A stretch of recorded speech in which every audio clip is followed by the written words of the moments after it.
Well, hello, everyone. Welcome to Center Court. We're going to do a deep dive on the Yale School of Management. And with me today is an old friend. I've known Bruce for many, many years. You need to know that before he joined Yale SOM, and that was back nearly 18 years ago. I can't believe it, Bruce. You left a career as an attorney. I'll forgive him for that. and joined admissions as deputy director of admissions in 2004. So, you know, one of the more knowledgeable people about SOM is definitely Bruce and how the school has evolved over the years. I might also congratulate Bruce because he's recently been elected to the board of directors of GMAC, which many of you know as the administrator of the GMAC test. It is a rare honor for an admissions director to be named to the board of directors there. So I congratulate you on that. Thank you so much. Let me just say, welcome, Bruce Delmonico. Really, it's a true pleasure to be with you today. I really love it. So, and you can see that smiling face, welcoming everyone who wants to apply to Yale School of Management, which is one of the really, truly great programs in the world. Give us a sense of where the school is today. You know, it had its early start, not necessarily in an MBA, but in a unique degree, right, that promised people an education that would prepare them for leadership careers in either the public sector or the private sector. Yeah, no, happy to do that. And John, thank you, John, for that introduction. And it's great to catch up with you and to see you. Obviously, we do go way back, and I'm always thrilled to have a chance to chat. I have been, at Yale at SOM for, almost 2 decades, which is crazy to think, but, I love it. It's a great school. I've definitely sort of drunk the Kool-Aid, as it were. And it does go, the degree started not as an MBA, it started as an MPPM, Masters of Public and Private Management, as you say, and is really focused on developing leaders who sort of span the sectors, who not just have leadership roles or be leaders in the private sector, but also the public and nonprofit sectors. It was really a multi-sector mission.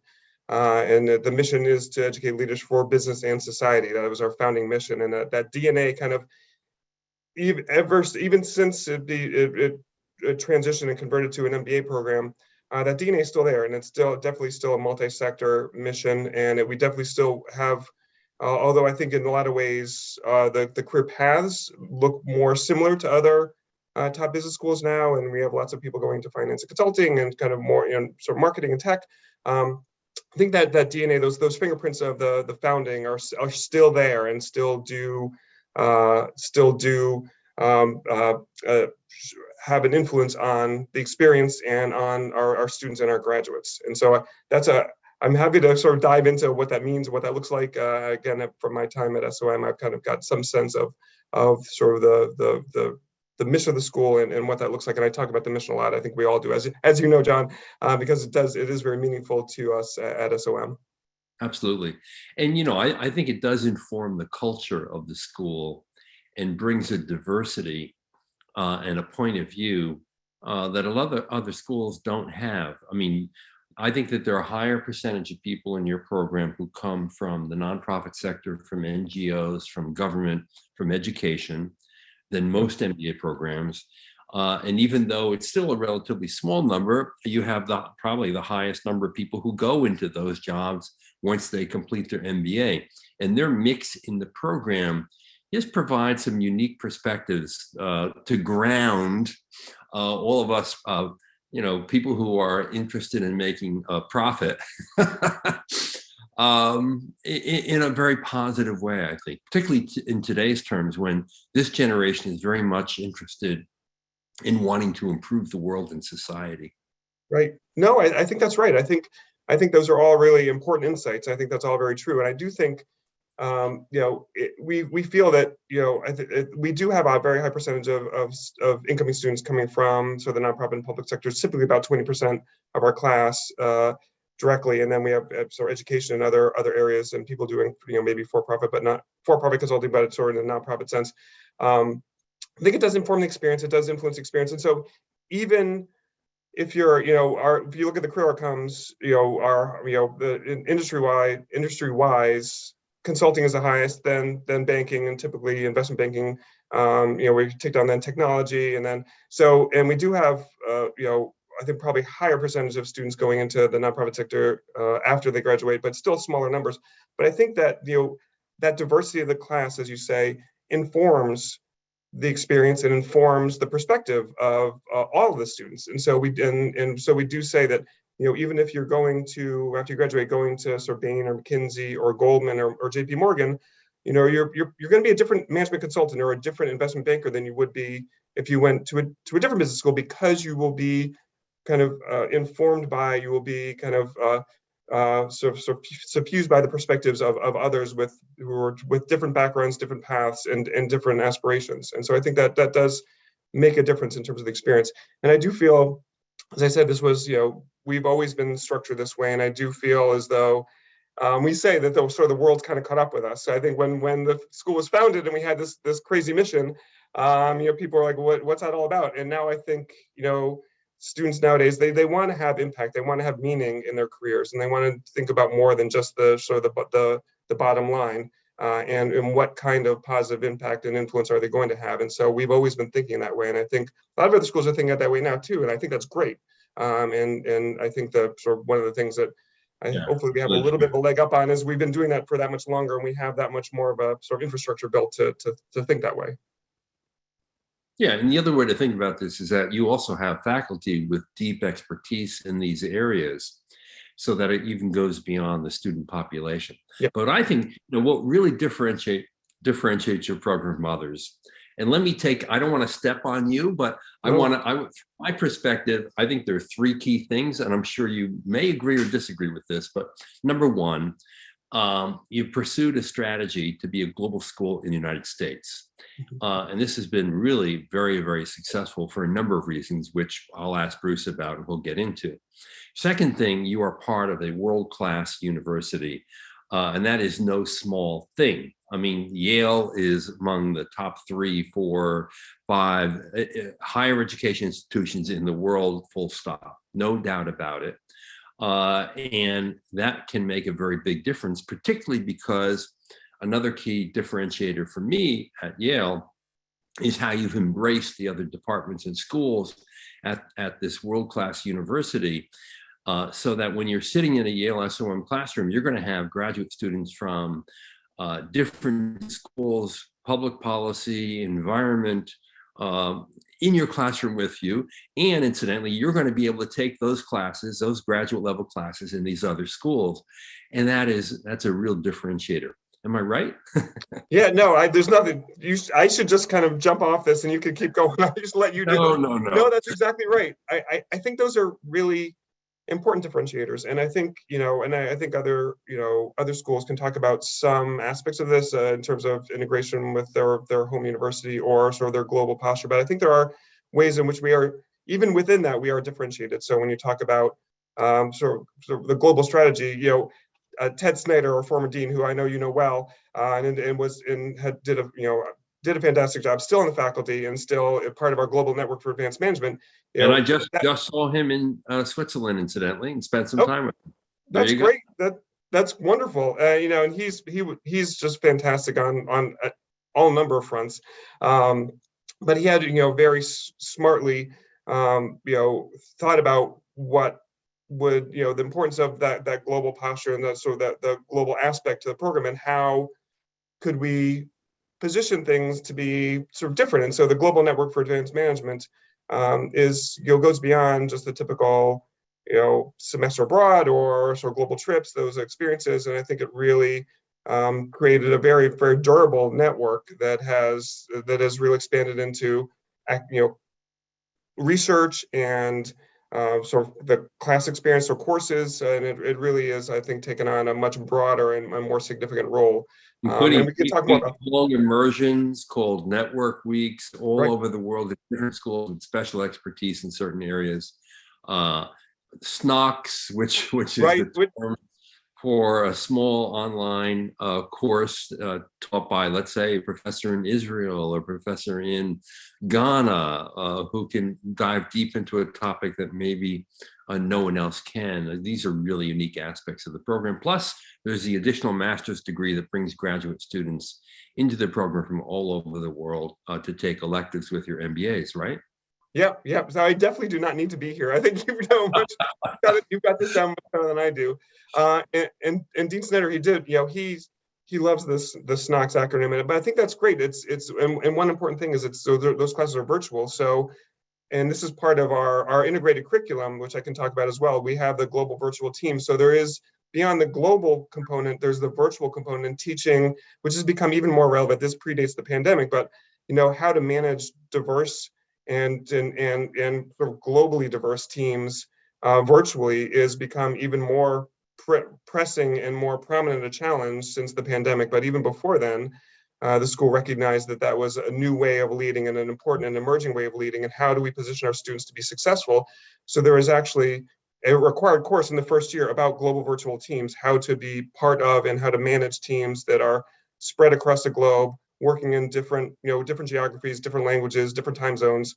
How can you be successful doing that? And the SNOX, these global virtual courses are one element of that. Those are electives that you can take that actually can help you work on those skills. So that's an important aspect of the experience here at SOM. You also mentioned the integration to Yale. Obviously, Yale is a sort of a preeminent university, and there are lots of others. And I think the one nice thing about being at Yale is the university as a whole has taken the position that it wants to be very accessible across departments, across programs. So it's a very sort of permeable place. You can go from SOM to the law school, to the environment school, to the public school and public health very easily. You mentioned there are other students taking classes here at SOM. SOM students can take classes elsewhere. And I think that's, again, where, others, you can hear from schools about being able to access the rest of the university. But the fact that at Yale, at SOM, you can take, if you wanted, all of your electives outside of the School of Management. Again, not that I would suggest that or recommend that, but the fact that that's a possibility, it really taking that to the extreme and really creating the highest level of flexibility for you to craft your education to suit your particular interests, I think can be very meaningful. So that's really true as well. when you can take electives outside the business school, they limit you to 2 or 3 electives.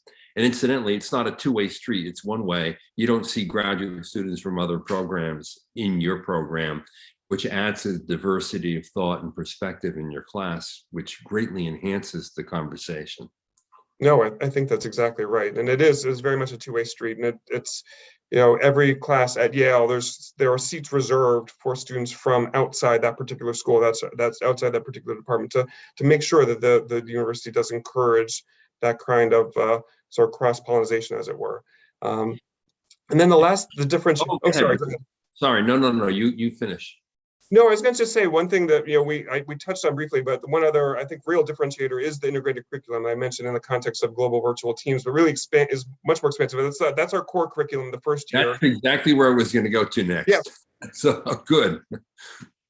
Yeah. And you went with an integrated curriculum a long time ago. It was a real innovation. There are very few schools that do this. Most schools still teach each discipline as a separate discipline, treating it as a silo and bringing it together much later in the curriculum. Explain what an integrated curriculum is for those who may not know and why it's a good idea. Yeah, sure. And just as a sign of how much of an old timer I am, I actually predate the integrated curriculum, which is amazing to think, not by much, but by a little.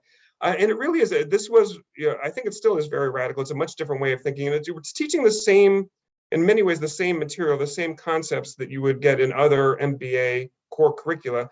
But the insight that the faculty had at the time, and I think it still holds true, is that careers MBA graduates have nowadays are much different than they had sort of 50 or so years ago when the sort of the traditional MBA curriculum was established. And so, to your point, the courses are not taught in silos. The idea is to think about stakeholder perspectives and think about how you need to have the bigger picture in mind as you're working, in your professional life as a manager and as a leader. And so the idea was to sort of break down those functional silos and kind of reorient them according to these stakeholder perspectives, and really teach sort of across disciplines. And it's and because the careers you will have, again, are not, you're not going to go to a large, 50 years ago, a lot of MBA graduates went to large multinational corporations. They went to a particular department within that organization, and they worked their way up vertically within that department. And that was their career, and they stayed there their entire career. Nowadays, MBA graduates have careers that are much more fluid, much more flexible. Even from your first job, you're going to have to think about how to work across departments, think about across sort of industries and sectors, and really having that broad perspective. And certainly the higher up in an organization you go, and the farther out in your career you go, the broader your perspectives needs to be. So I think that's it is incredibly relevant, incredibly valuable for MBA graduates nowadays. And I think one of the reasons you mentioned, a lot of other schools have replicated it. One of the reasons it's very difficult to do and very expensive to do, you really have to have buy-in from the faculty, which we do. I think we have the benefit of having a very small faculty, a smaller school that can be nimble, and then that has the resources that we can pour into the curriculum, because there's a lot of team teaching. So you'll have multiple faculty in the same course, which is very expensive to do. You have to have a lot of coordination across the faculty, faculty who are willing to work across their functions, but across their disciplines, which Sure. not a lot of faculty are willing to do. And so Mhm. it's kind of a perfect storm that allows that to happen. And there may be probably a small number of other schools that could even pull it off. And so it's great that we've been able to continue to do that and develop what I think is a unique experience that does prepare our graduates to be successful in the 21st century sort of workplace. And I think one example, and not to go on too long, although I already have, just to give some definition around what this looks like, these stakeholder perspectives. One example I would give would be, in a traditional MBA curriculum, you would have a marketing class where you would, very narrowly, you would teach the 4 Ps. This is important. You'd learn how to sort of take your product, define the product, get it, insert it into the marketplace, and that was kind of the focus of a marketing class. We don't have in our core curriculum, we don't have a marketing class. We have a customer class. And Mm. so you still learn the 4 Ps. So you're still learning the same concepts, but we're also learning about all aspects of an organization that influence the customer experience and how to manage, how to work across departments to have a positive influence on the customer. So it's the marketing is part of it. That's the 4 Ps, and the course is, led by a marketing faculty, but you also have to think about sort of operations and technology, so accounting. How do you have a brick and mortar facility? How is the queuing structure organized? That's an operations issue. Do you have a call center for that influences the customer? That's a technology issue. How are your employees incentivized? Are they salary, their commission? That influences the customer experience. All of this you have to think about together. And then you have to think about other disciplines, so law and the environment, and sort of medicine and healthcare. So you have the core marketing faculty in there, but then all these other faculty are coming in from across Yale, not just at SOM, but across the university, to provide their perspectives and to help our students think more broadly, not just about the marketing function, but the customer-oriented function. I love that. And to me, it proves how no one discipline should ever be isolated and taught in a silo, because of its importance and its interdependence on other areas of the company. Nothing gets done in one little silo. That's not how this operates. And to the extent that the MBA is a true general management degree, it's actually quite surprising that at this day and age, more schools don't have integrated curriculums and instead teach business in silos, and then later on bring it together in like capstone type courses or projects. But the truth is, I think today it's important to teach from the very beginning that all these things are interrelated, and if they don't work, you don't come up with a good result. Now, Bruce, you've been directly involved in shaping at least something like 16 graduating classes of MBAs at Yale. And you gave a wonderful perspective on how employment trends have changed and the roles of newly graduated MBAs have been shaped by the times. I'm wondering, in those 16 years of graduating classes that you've had a hand in shaping, how the students have changed. What do you see today that's different from when you first joined Yale?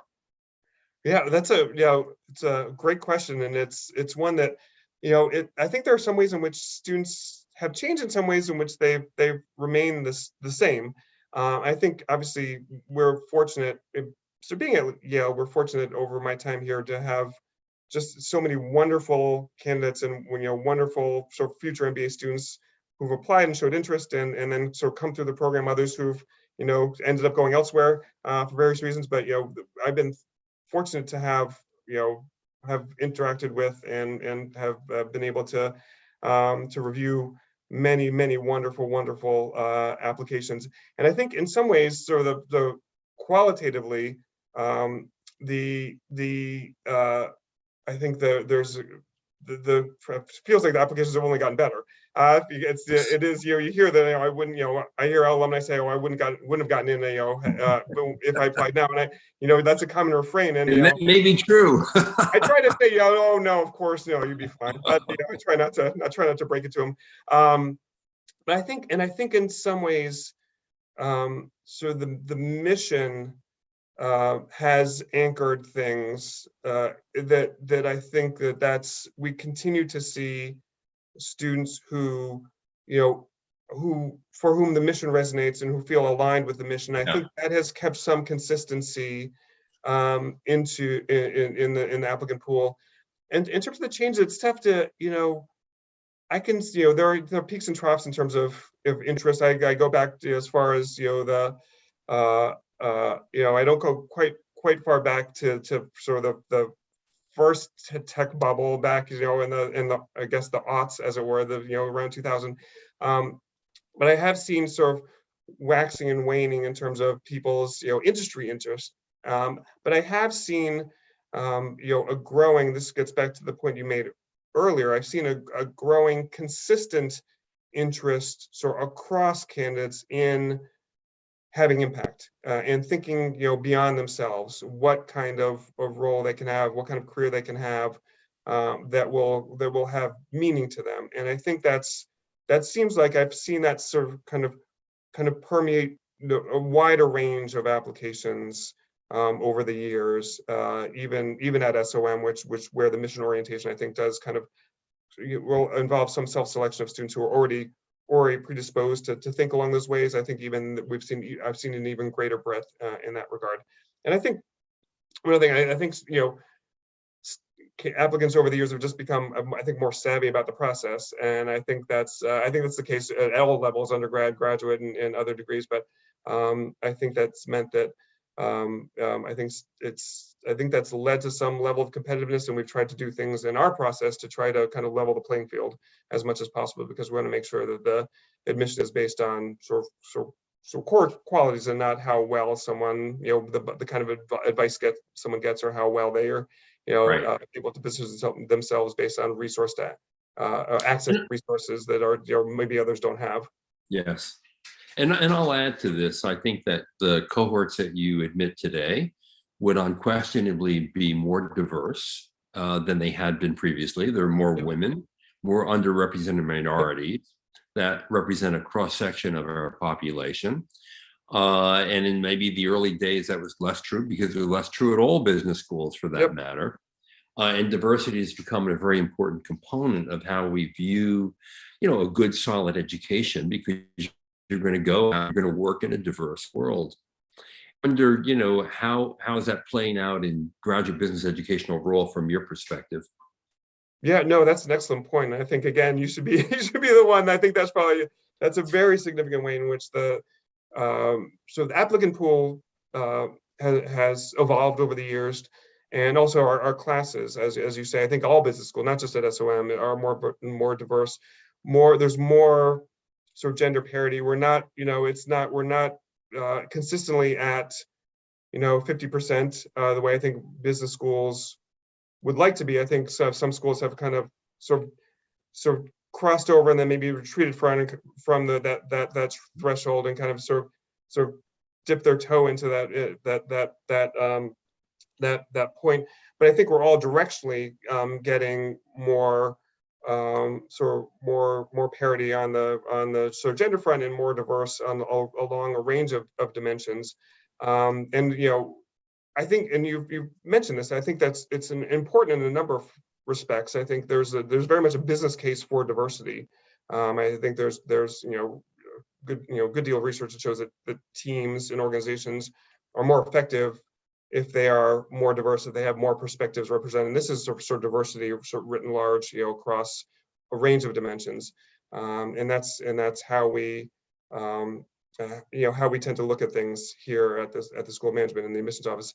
And I think it is an important part of the SOM experience. I think that what I tell people quite frequently is, you will learn more if you're in a classroom, on teams, at an institution where you're interacting with people who sort of think and feel differently than you do. If you're just going to be with people who already think the same things you do, you're not going to be learning anything. You're just going to be hearing the same thing back to you, and that's not really how you grow and how you sort of develop as both as a professional and as a person. And so that's why it's been, over my entire time here, and I'm sure even so well predating my time here, we've been very focused on increasing the diversity of the student body, because we feel that makes a meaningful difference in terms of your education, in terms of your effectiveness as a leader, and in terms of what you will bring to teams, to your organization. You'll be able to be effective across just a sort of range of functions and roles during your time as a professional. So I think And let me just say this as a tribute to you and your team in admissions, okay? Because a lot of people will say just what you said at many business schools, but here's the proof of the pudding. Of all the top schools, Yale SOM accepts more students, MBA students, who submitted GRE than almost any other top school. And I'm going to give you the significance of that. It turns out that more diverse candidates take the GRE because they may be unsure about whether they want an MBA or another graduate degree, maybe one in public management, maybe one in public policy, and then they choose the MBA. But the GRE itself does attract more women, more underrepresented minorities, and more non-traditional candidates. And Yale's early embrace of the test as an alternative to the GMAT is just the proof of the pudding of what Bruce is saying about the emphasis on diversity at the school. I just have to add that. No, I appreciate that. And it is true. I mean, we were one of the early adopters of the. And I think it has made a difference. This is no knock on the GMAT, which of course now you're a member of the board of directors. Exactly. It's an incredibly valuable test. Bruce does not have a preference for either one, but he's more open, I think, than many admission directors were, and more open earlier in the game to the GRE than many other schools were. And I don't know how much that stems from my being a recovering lawyer and coming from a different path, but I think I'm a very strong believer in the value of sort of liberal arts education, of a broad education. This goes back to your English degree at Brown and your master's in English at UT Austin. This is what goes back to Bruce. Goes way back. But and we're also thinking about obviously we were founding, just in terms of we were a founding member of the Forte Foundation. We've been a long time member school of the Consortium for Graduate Study Management and Management Leadership for Tomorrow.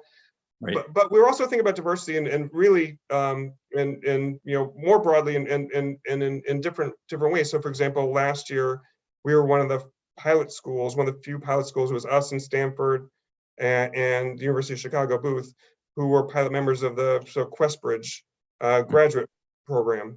So this was something we've been in discussion with them over a number of years. We were thrilled to be one of the pilot schools that took the Questbridge program, which is for low income and different socioeconomic status students and first generation students to it was focused on undergraduate, still is, but we were a test program to extend that into the graduate space. And we were thrilled to be part of that. And socioeconomic status and first gen and sort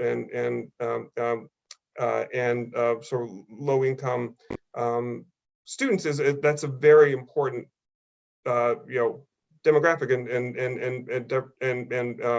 aspect of diversity for us. And so that's another way in which we're trying to think more expansively and to be more inclusive in terms of how we're approaching the process. And so that's something that we're actually very excited about. But yeah, I'm sorry. Go ahead. No. Obviously, that's a little bit of a digression from the where we started, but I think that's another important aspect of our more recent, especially admissions efforts. And Bruce, I'm really glad that we spent the vast majority of time talking about the program, how it's changed over the years, how the makeup of the students has changed, what you're looking for, why diversity is important, as opposed to how do you admit me? Now, I want to point out to everyone out there that Bruce has a blog, and his admissions team has developed an incredible number of tutorials to help you through the process of applying to Yale SOM. It's one of the richer, more vivid, more helpful guides for applicants. And I'm glad we spent the time on the program, the curriculum, the changes, the interconnections between the school and the university, global nature of the education, than on the admissions stuff. But I just want to ask you, you have one of the more sophisticated processes for selection of talent of any business school. And I'm wondering, to your own mind, how does your selection process maybe differ from others? So that's a more high level question. Yeah, and I imagine, we did talk about all these aspects of the school and the program and sort of philosophical approaches to things. And I imagine, a lot of people here really want to know, so how do I get in? So what's, let's cut to the chase. Go to the website and read Bruce's blog and all the tutorials there. You'll figure it out.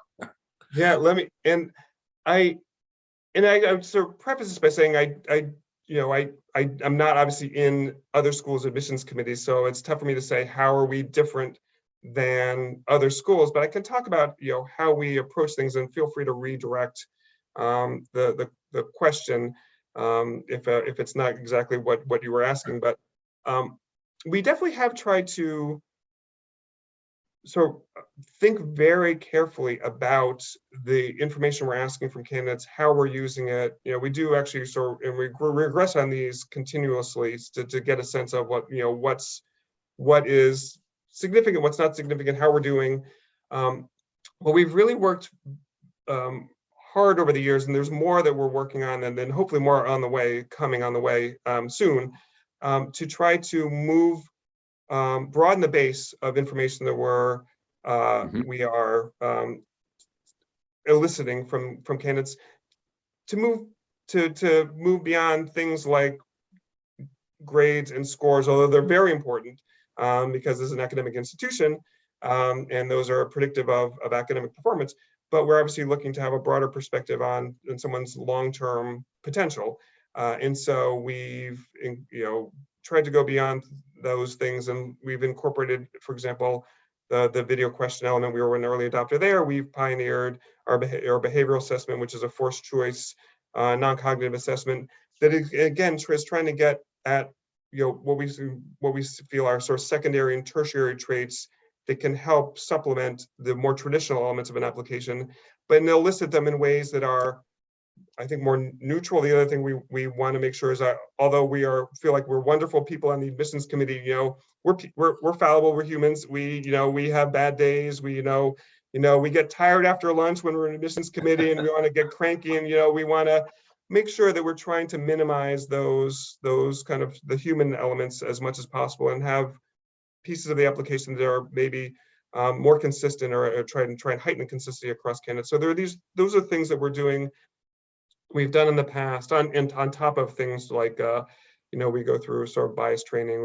We think about our the inter-rater consistency in different ways too. So there are things we've done, and we are continuing to do and continuing to explore to try to expand the range of qualities we're looking at, which in turn will help us expand the range of candidates we're able to look at, and be increasingly consistent in how we're looking at those candidates.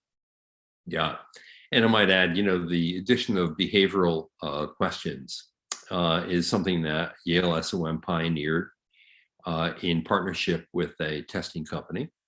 The embrace of the video interview is another innovation, which doesn't exist at a lot of other schools. And to me, it gives me a sense of the sophistication of your selection process and how much thought has been placed behind it. So Bruce, if anyone wants to get in touch with you or a member of your team, what do they do? What's your advice? Yeah, there's many different ways, and I apologize. As usual, I was sort of slower than others in terms of the blog. I saw that the request was there, so thank you for getting the blog up there. You know, there are many different ways to get in touch with us. I'm just going to put in our main. Yes, I can't type and speak at the same time. Our main email is here. Mine, very dangerously, because I will try to get back as quickly as possible. That's my email. Those are two ways to reach out. The blog is helpful. We have lots of, and go to the website, I would suggest, to our events page. We have lots of Q&As coming up. We have lots of ways to connect with the admissions team. And we also have our student ambassadors who are active over the summer. Obviously, it's tougher when they're on internship, but that's a great way to connect with other members of the community. Obviously, prospective students are probably very interested in speaking to others who are, oh, I didn't send it to everyone. I apologize. I meant to send to everyone the email address. Obviously, prospective candidates want to speak to people who are currently in the program and currently having the experience that they are looking to have. And we will also have some coming up. I'm going to try and make myself as available as possible. I know you mentioned we have some tutorials. We have lots of videos that we've put together that we're going to be refreshing this summer that are both on the website, but actually in the application, so that as you're going through the application, if you are, working on the essay and you have a question about the essay, there's a video there where we give you advice about how to approach the essay, or about the recommendations, or about your activities.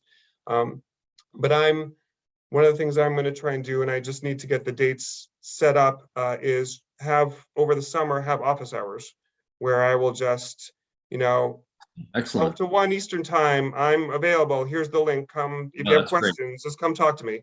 Because I think that's helpful. Yeah, it is. And I will say, Bruce is among the most transparent, open, and helpful admission officials in the business. And you go to the website and it becomes incredibly apparent. So Bruce, I want to thank you for your time. Among your peers, you are among not only the most experienced, ablest, and wisest, but one of the really friendly, genuine, good guys in the game. So I really appreciate the time you spent with us. Oh, geez, the check is in the mail. Thank you so much. I appreciate it. No, it's always a true pleasure to catch up with you, and hopefully we'll have a chance to do that again sometime soon. I really do appreciate the time. All right, everyone, you've been treated to a really special session here with Bruce Delmonico, who runs the admissions team. And it's a great team. You have a lot of great people under you, incidentally, fantastic people.